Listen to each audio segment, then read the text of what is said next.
Linearly independent set, तो एक set आपको गिवन होता है, वो आपको चेक करना होता है कि वो लीनियरली इंडिपेंडेंट है या नहीं है। तो ये हमने सीखा सेक्शन 4.3 में। और एक हमने डेफिनेशन की थी स्पैनिंग सेट।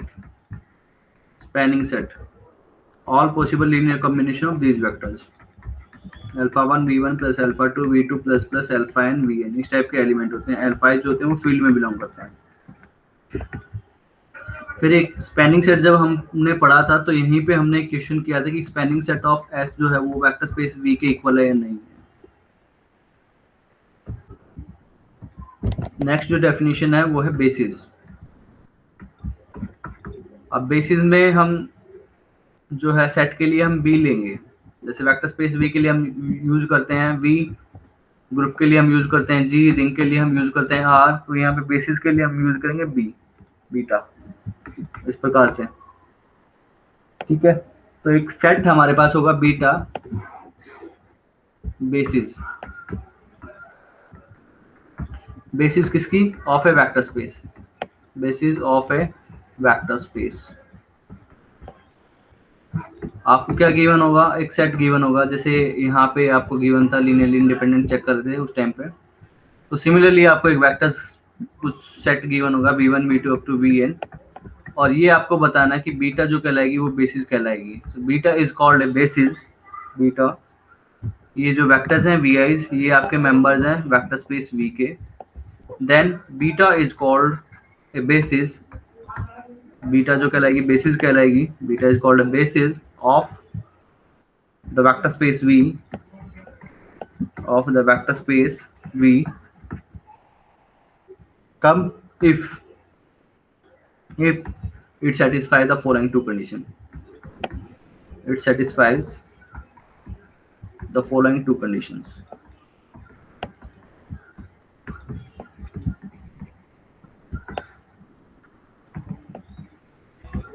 पहली कंडीशन क्या है, जो अभी अभी हमने किया है, इन दोनों को हमने कंबाइन करना है।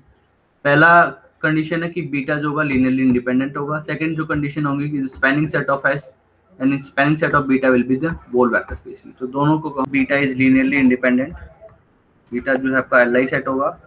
Second, spanning set of beta is the whole vector space. ये दोनों कंडीशन अगर सेटिस्फाई होती हैं तब हम बोलेंगे कि बीटा जो है आपकी बेसिस है वेक्टर स्पेस वी के लिए। आर एन जनरल है, एन की वैल्यू आपके पास कुछ भी हो सकता है, n greater than equal to 1। तो इस पर में किस प्रकार के एलिमेंट होते हैं, x1 x2 up to xn, ये हमने किया था। xi जो होते हैं बिलोंग करते हैं रियल नंबर में। ये हमें पता है कि Rn over R is a vector space, this is a vector space. ठीक है, और अब हम एक सेट लेते हैं बीटा जिसके अंदर हमारे पास n एलिमेंट है। E1 में किस प्रकार के एलिमेंट है, पहला कंपोनेंट 1 है, बाकी कंपोनेंट 0 है। E2 सेकेंड कंपोनेंट 1 है, बाकी एलिमेंट 0 है, अप टू En। En जो है वो है हमारे पास 0 0 0, लास्ट कंपोनेंट 1 है। अब आपको बीटा गिवन है जिसमें n एलिमेंट है, E1 E2 up to En। तो मेरे को क्लेम करना है कि जो बीटा है वो बेसिस है, beta is a basis, beta is a basis for the vector space V। V जो है आपका कितना है, Rn ओवर R। तो हमें क्लेम करना है कि बीटा इज ए बेसिस। तो बेसिस के लिए हमें सबसे पहले क्या कंडीशन चेक करनी है कि बीटा इज लीनियरली इंडिपेंडेंट। तो लीनियरली इंडिपेंडेंट चेक करना है, इट्स वेरी इजी। क्या करेंगे, लीनियरली इंडिपेंडेंट चेक करने के लिए linear combination is 0। So let's assume that alpha 1 E1 plus alpha 2 E2 plus plus alpha n En equal to 0। तो अगर हम कंसिडर करेंगे तो E1 की वैल्यू हम सब्स्टिट्यूट कर देते, तो कितना आएगा 1 0 0 अप टू 0, फिर अल्फा 2 0 1, बाकी element 0, plus plus alpha n, last component 1 आएगा, बाकी 0। राइट हैंड साइड में हमारा होगा 0। 0 का मतलब क्या है, 0 वेक्टर मीन्स ये भी आपका जो है एन टपल होगा, 0 0 अप टू 0। तो दिस इम्प्लाइज, अगर इनको हम ऐड करेंगे कंपोनेंट वाइज, पहले हम मल्टीप्लाई करेंगे तो हमारे पास आएगा, फिर उनको ऐड करेंगे तो हमारे पास आ जाएगा alpha 1 alpha 2 up to alpha n। और राइट हैंड साइड में किसके वेक्टर के इक्वल है, 0 वेक्टर के इक्वल है, यानी कि 0 0 अप टू 0। अब दो वेक्टर इक्वल हैं तो corresponding element has to be equal. So alpha 1 has to be 0, alpha 2 has to be 0 up to alpha n has to be 0। तो इसका मतलब क्या हो कि linear combination is equal to 0 implies all the coefficient are 0, so this implies beta is linearly independent। तो ये आपकी पहली कंडीशन सेटिस्फाई होती है। नेक्स्ट जो कंडीशन हमने चेक करनी है वो है कि spanning set of beta is the whole vector space V, जो कि यानी कि मेरे को शो करना है Rn के इक्वल होगा।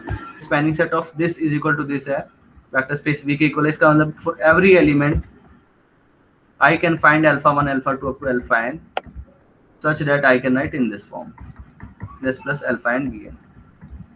So let's assume that मैंने कोई भी एक आर्बिट्ररी एलिमेंट ले लिया यहाँ से और मेरे को चेक करना है क्या मैं इसको इनके लीनियर कॉम्बिनेशन में लिख सकता हूँ। अगर लिख सकता हूँ और तो ठीक है, क्योंकि ये आर्बिट्ररी एलिमेंट था, इसका मतलब यहाँ पे जितने भी वेक्टर हैं उनको हम इनके लीनियर कॉम्बिनेशन में लिख सकते हैं। तो this implies spanning set of beta will be equal to the whole vector space V। So अभी हम एक आर्बिट्ररी एलिमेंट के लिए चेक करेंगे क्या हम लिख सकते हैं। ठीक है, तो ये हमने आर्बिट्ररी एलिमेंट लिया है, तो हम अज्यूम कर लेते हैं कि हमारे पास स्केलर एग्जिस्ट करेंगे सच that I can right in this form En। ठीक है, तो अब अल्फा इज की वैल्यू ये मेरे को फाइंड आउट करनी है।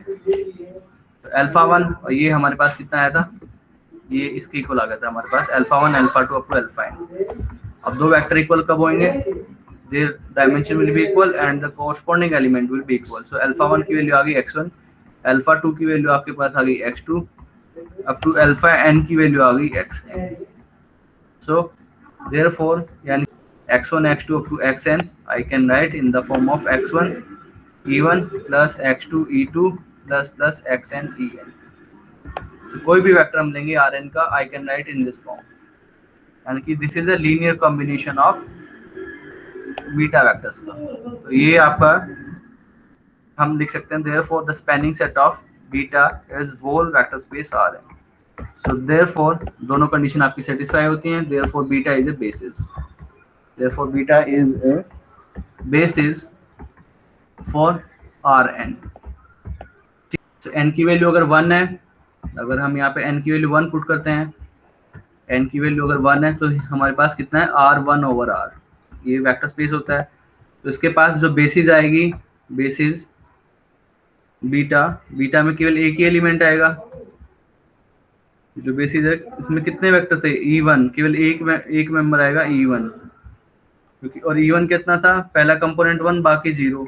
अब यहाँ पे कंपोनेंट ही एक है, तो इन जनरल हम स्टैंडर्ड जो होता है इसको हम ले लेंगे 1। तो this is a basis in general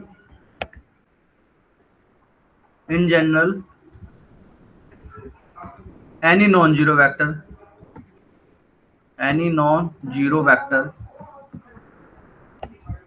is a basis for R। कहने का मतलब क्या है कि बीटा के अंदर कोई भी वेक्टर है v जो है आपका नॉन जीरो वेक्टर है, वो बेसिस होगी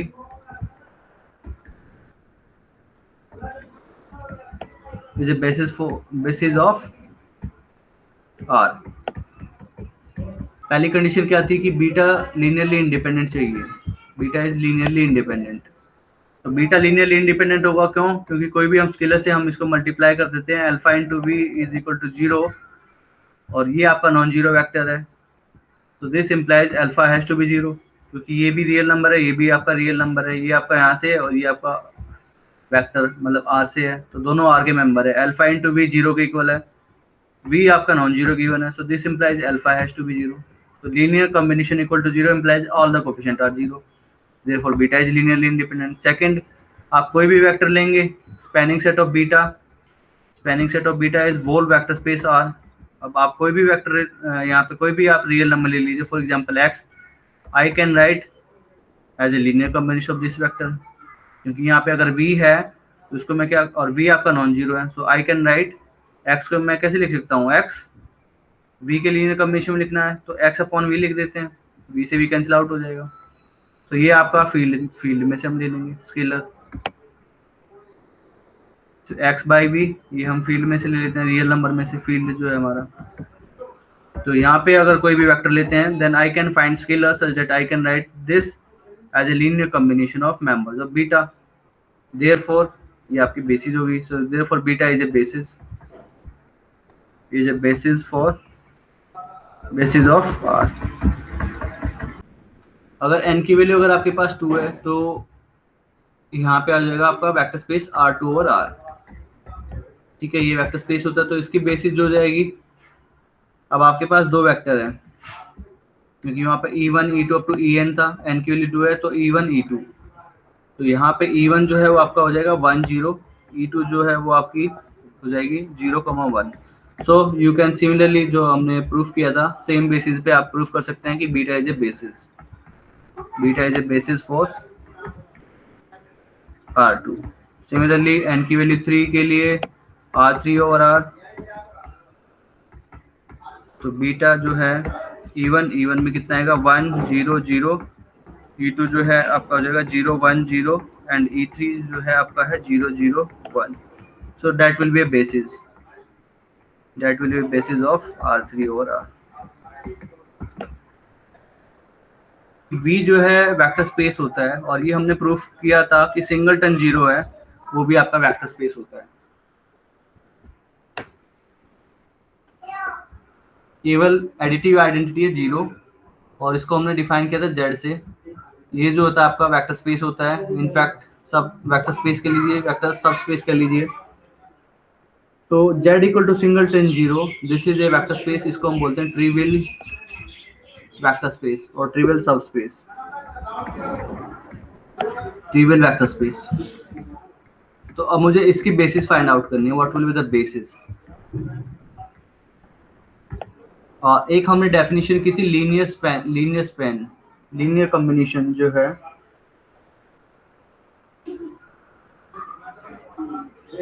लीनियर कॉम्बिनेशन ऑफ एस आपको वेक्टर गिवन थे v1 v2 up to vr, और लीनियर कॉम्बिनेशन ऑफ एस, और इसको हमने बोला था स्पैनिंग सेट ऑफ एस। हमने डिफाइन किया था alpha 1 v1 plus alpha 2 v2 plus plus alpha n vn, alpha is belonging to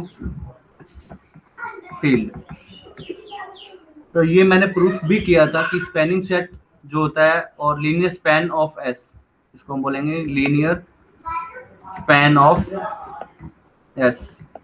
ये हमने क्लेम किया था कि ये जो होता है ये सब स्पेस होता है। याद है किसी को?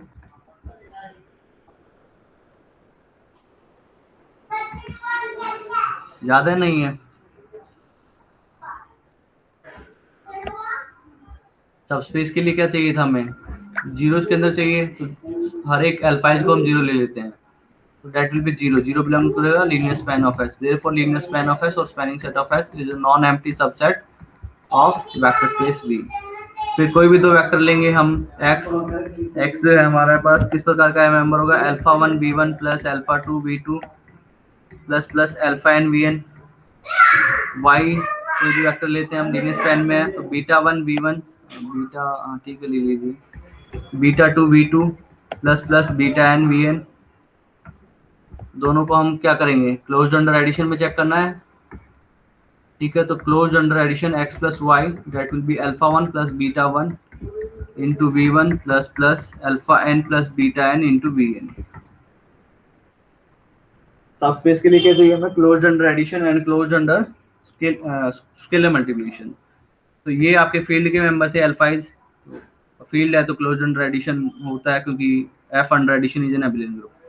सो x plus y is again a member of, ये आपका कहाँ का मेंबर बिलोंग कर जाएगा, एल ऑफ एस का, क्योंकि एल ऑफ एस में किस प्रकार के मेंबर है, अल्फा टाइम ऑफ वी आई उनका समीशन, तो यहाँ पे भी उसी प्रकार का एलिमेंट है। सिमिलरली अल्फा इंटू एक्स लेंगे, वो भी आपका मेंबर होता है एल ऑफ एस का। So linear span of S जो होता है जो सब स्पेस होता है, linear span of S is a subspace of vector space V over the field F। And यहाँ पे एक कंडीशन होती है कि जो लीनियर स्पैन जो होता है, linear span of S, linear span of S is the smallest subspace, smallest subspace होता है जो कि कंटेन करता है एस को, the smallest subspace containing S. क्योंकि ये हम प्रूफ कर चुके हैं कि ये सबस्पेस होता है, अब मेरे को प्रूफ करना है कि ये जो होता है स्मॉलेस्ट सबस्पेस होता है जो कि कंटेन करता है एस को। प्रूफ नहीं करा रहा मैं, अब एस को तो कंटेन करेगा ही करेगा, क्योंकि यहाँ पे एस के जितने भी मेंबर होंगे, फॉर एग्जांपल वी आई थे, एस के मेंबर हम हमारे पास थे यहाँ पे वी आईज, ये कंटेन करेगा एस को, क्योंकि वी आई को मैं क्या कोई भी एलिमेंट ले लिया वी आई को हम लिख सकते हैं वी आई, और बाकी के एलिमेंट को मैं ले लेता हूँ zero, zero dot v one plus zero dot plus plus zero dot v n. तो कोई भी वेक्टर जो है, और ये आपका बिलोंग कर गया लीनियर स्पैन ऑफ एस में। तो हर एक वेक्टर जो है एस का वो आपके लीनियर स्पैन ऑफ एस में, therefore S is contained in the linear span of S. और ये स्मॉलेस्ट का मतलब है कि अगर कोई और सब स्पेस है जो कि एस को कंटेन करता है, तो ये जो होगा उसके अंदर कंटेन होगा। स्मॉलेस्ट का क्या मतलब है कि अगर आपके पास कोई वेक्टर स्पेस है, फॉर एग्जांपल यू जो है सब स्पेस है जो कि एस को कंटेन करता है, देन ये जो होता है सबसे छोटा होता है। तो लीनियर स्पैन ऑफ एस ये जो कंटेन्ड होगा यू के अंदर, ये मतलब होता है। तो इसका हम यहाँ पे यूज करेंगे कि लीनियर स्पैन ऑफ एस जो होता है हमारा सब स्पेस होता है जो कि कंटेन करता है एस को, ऐसे इसका मतलब है कि एम्प्टी सेट, और हम लिख देते हैं 5 s equal to 5 means s जो है आपका एम्प्टी सेट है। ये दो रिप्रेजेंटेशन होती है। तो मेरे को क्लेम करना है कि जो एस जो है एम्प्टी सेट है और 5 इज ए बेसिस, ये जो है आपकी बेसिस होगी, is a basis for z. तो ये हमें शो करना है कि एस इज लीनियरली इंडिपेंडेंट। तो लीनियरली इंडिपेंडेंट है तो ये बाय हाइपोथेसिस हम लिखेंगे, by hypothesis this is L I set. Hypothesis का मतलब क्या है कि यहाँ पे हम कोई भी दो वेक्टर लेंगे तो हम ये नहीं शो कर सकते कि वो लीनियरली डिपेंडेंट है एक दूसरे के लीनियर कॉम्बिनेशन, क्योंकि यहाँ पे तो कोई वेक्टर ही नहीं है। बस हमारा सबस्पेस जो कंटेनिंग द एम्प्टी सेट जो कंटेन होता है इसमें कंटेन होता है, तो ये आपका पूरा पूरा वेक्टर स्पेस हो जाएगा जेड। ठीक है, तो जो एम्प्टी सेट है वो बेसिस हो जाएगी जेड की। हमने डिफाइन किया था वेक्टर स्पेस में इस प्रकार के एलिमेंट थे पीएक्स जो है हमारे पास जी ए जीरो प्लस का A one X plus A two X की power 2 plus plus A N X to the power N. A I belong करता है आपका फील्ड में, फील्ड आपका रियल नंबर है, मान लीजिए रियल नंबर है। ठीक है, तो ये हमने प्रूफ किया था कि जो पी एक्स है आपका, इसको हम जनरली हम वी एक्स और पी एक्स से हम इसको रिप्रेजेंट करते हैं, पॉलिनोमियल स्पेस और आर, फील्ड आपका हो जाएगा आर। ये जो होता है वेक्टर स्पेस होता है, ये हमने प्रूफ किया था। अब हमें क्या क्लेम करना है कि इसकी बेसिस निकालनी है। तो बेसिस निकालनी है तो हम क्या करेंगे, यहाँ से ए जीरो इंटू वन लेंगे, यहाँ से एक्स लेंगे, यहाँ से एक्स स्क्वायर लेंगे, यहाँ से हम लेंगे x to the power n. तो ये सेट हम कंसिडर कर लेते हैं बीटा, और ये हमें क्लेम करना कि beta is a basis for the polynomial space e x over r, जो है बेसिस है फॉर द पॉलिनोमियल स्पेस। तो बेसिस के लिए हमें क्या प्रूफ करना है कि बीटा इज लीनियरली इंडिपेंडेंट। ये हम चेक करते हैं। तो पहले हम यही check v1 v2 up to vn। So let's alpha 0 v0 plus alpha 1 v1 plus alpha 2 v2 plus plus alpha n vn equal to 0। So alpha 0 v0 की value कितनी है 1 है, अल्फा 1 इंटू v1 की वैल्यू कितनी है x, alpha 2 x की power 2 plus plus alpha n x to the power n। ठीक है, दिस इज इक्वल टू 0। 0 का क्या मतलब है यहाँ पे, ये 0 का क्या मतलब है, ये आपका क्या, इसका क्या मतलब है, कोई बताएगा? What do mean by this 0? Vector space में जो सेकंड कंडीशन होती थी f cross v to v पे जाता है एलिमेंट, तो यहाँ पे कोई भी ये आपके स्केलर है इनटू v, ये वेक्टर्स हैं तो ये अगेन वेक्टर क्वांटिटी है, तो ये वेक्टर है, ये वेक्टर सारे वेक्टर क्वांटिटी है, ऐड करेंगे so it will be a vector quantity, यानी कि v में जाएगा ये, it will be member of v, और v में क्या है पॉलिनोमियल है, तो ये 0 है आपका जीरो पॉलिनोमियल। जीरो पॉलिनोमियल कैसे डिफाइन करते हैं, 0 of x is 0 for every x belonging to जो भी आपका रियल नंबर पे है वेक्टर स्पेस, रियल नंबर पे। तो अब यहाँ पे आपके पास दो इक्वेशन आ गई, लेफ्ट हैंड साइड में एक पॉलिनोमियल है n डिग्री का, राइट हैंड साइड में एक जीरो पॉलिनोमियल है। अब थ्योरी ऑफ इक्वेशन में आप पढ़ेंगे कि अगर n डिग्री का पॉलिनोमियल है उसके पास एग्जैक्टली n रूट होते हैं, it has exactly n zeros, और राइट हैंड साइड में जीरो पॉलिनोमियल है, it has infinitely many zeros. कोई भी आप रियल नंबर पुट करेंगे हर एक एलिमेंट को 0 पे लेके जाएगा। तो पूरा पूरा रियल एक्सिस जो है इसका 0 है, 0 पॉलिनोमियल पे रूट है। तो इसके पास कितने जीरोज हैं? इनफाइनाइटली मैनी जीरोज हैं। बट इसके पास पॉलिनोमियल है n डिग्री का, तो इसके पास एग्जैक्टली n जीरोज होंगे। और ये कहता है कि दोनों इक्वल है। तो this will be possible if and only if each coefficient has to be 0, implies alpha i's will be 0 for every I की value 0 1 2 3 up to n.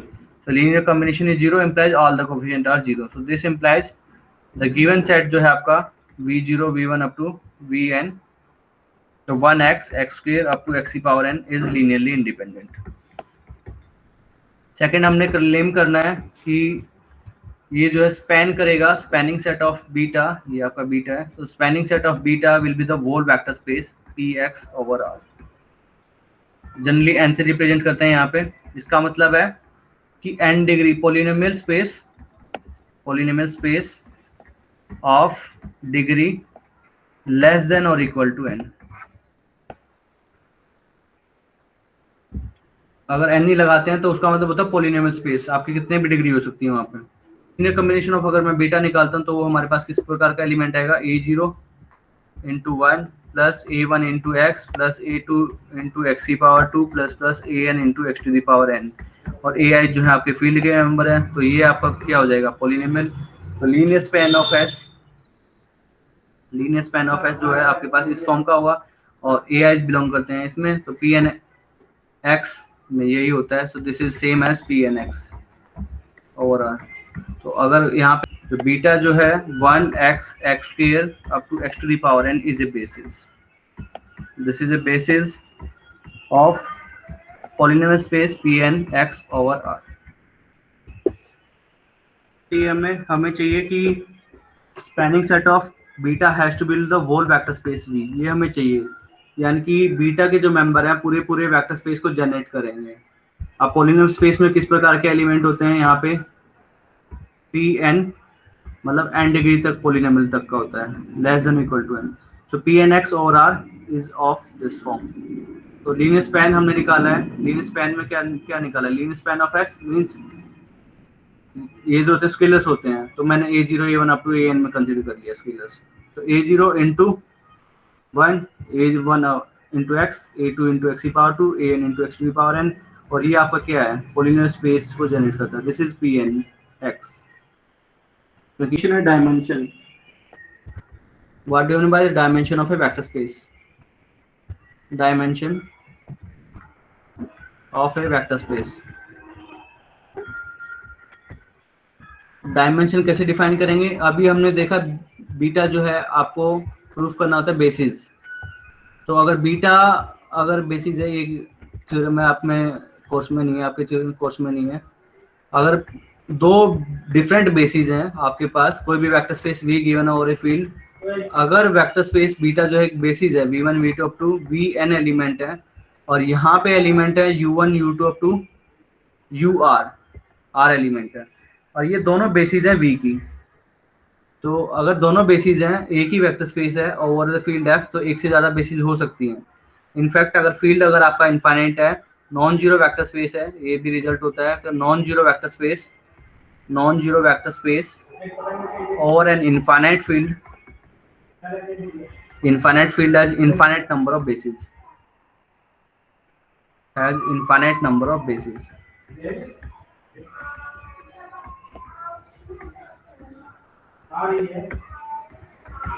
Vector space है v और द फील्ड f। अगर दो basis exist करती हैं तो number of element जो होते हैं इसमें और इसमें वो एग्जैक्टली सेम होते हैं, यानी कि n जो होगा r के इक्वल होगा। ये मतलब है कि अगर एक से ज्यादा बेसिस एग्जिस्ट करती हैं तो ये जो एलिमेंट होते हैं बेसिस में वो इक्वल होंगे। जितने एलिमेंट यहाँ पे हैं उतने ही एलिमेंट यहाँ पे होंगे। तो ये जो नंबर ऑफ एलिमेंट जो है वो आपका यूनिक होगा, that will be well defined. तो उसको हम डिफाइन करेंगे dimension. The dimension of a vector space v कैसे डिफाइन करेंगे? Dimension of vector space v और a field is defined as the number of elements in basis, number of elements in the basis, वो आपकी dimension कहलाएगी। ठीक है, कि ये जो है बेसिस है, ये हमने क्लेम किया था कि बीटा जो है बेसिस है आर एन की, ये आपका वेक्टर स्पेस था। तो आर एन ओवर आर ये जो वेक्टर स्पेस होता है, और बीटा हमने प्रूफ किया है कि E1 E2 up to En this is a basis of r n therefore number of elements कितने हैं यहाँ पे, 1 2 3 अप टू n एलिमेंट है।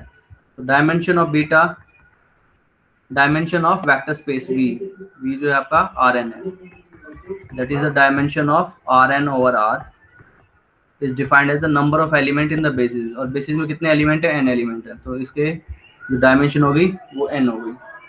फॉर एग्जांपल R1 में है तो non zero vector number of element in the basis, ये आपकी बेसिस है बीटा, बेसिस है, ये आपकी बेसिस बनाती है R ओवर R की।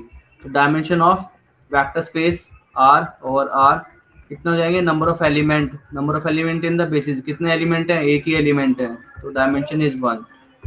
यहाँ पे डायमेंशन कितनी हो जाएगी, dimension of R2 over R, basis में कितने एलिमेंट है, 1 and 2, तो 2 एलिमेंट, तो dimension is 2। Similarly dimension of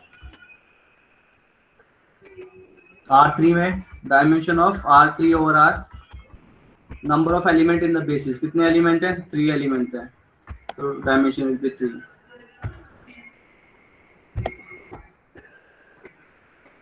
यहाँ पे डायमेंशन कितने एलिमेंट है, सेट के अंदर कोई भी एलिमेंट नहीं है, तो dimension of the singleton zero जो वेक्टर स्पेस है, इसका डायमेंशन जो जाएगी वो हो जाएगी 0, क्योंकि एम्प्टी सेट जो होती है बेसिस है, एम्प्टी यानी कोई भी एलिमेंट नहीं है।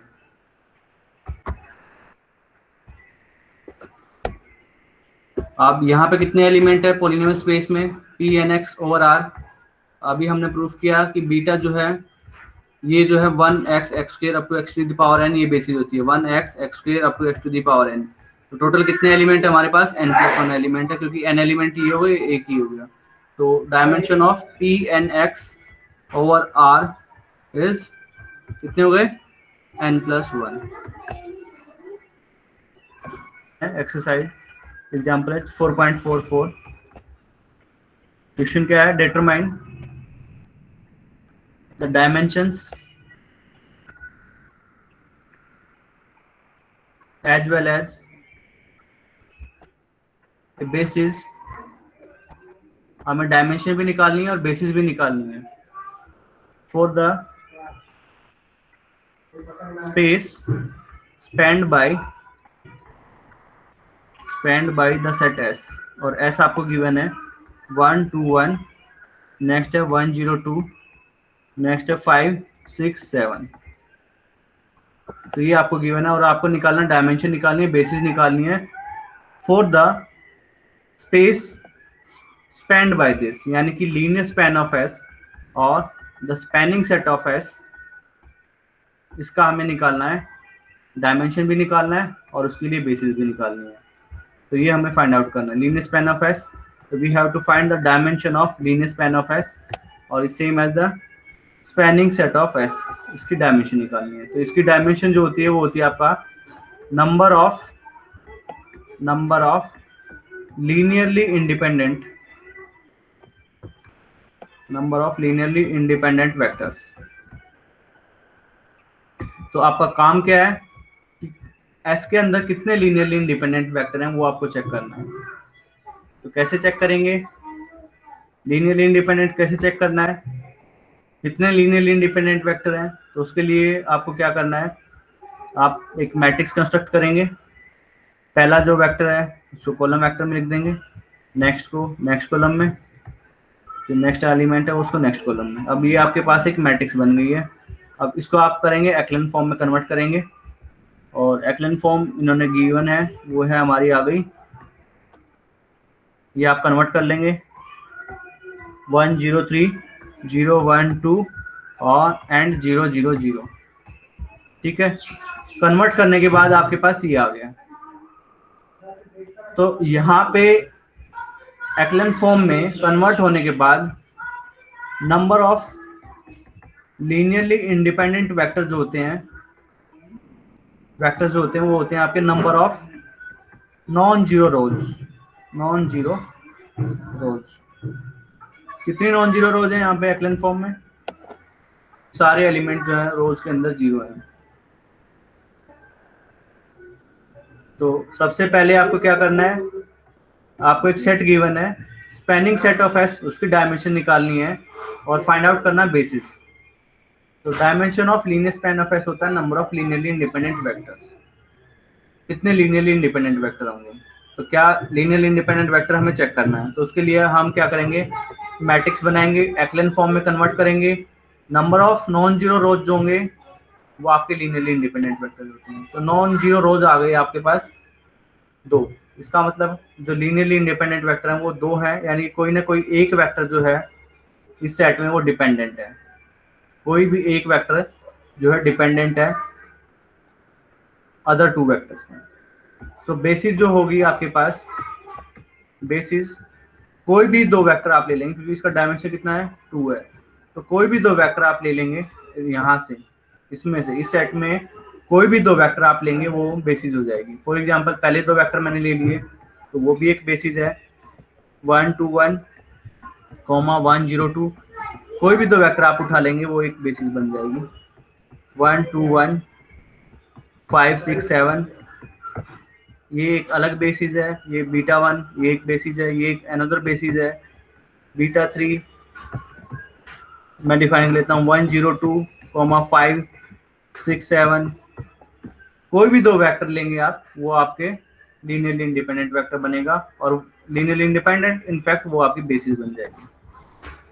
तो आपकी बेसिस हो जाएगी, यू कैन चेक, ये आप चेक कर सकते हैं कि बीटा जो है बेसिस है, beta is a basis, you can claim that this is a basis, is a basis of S।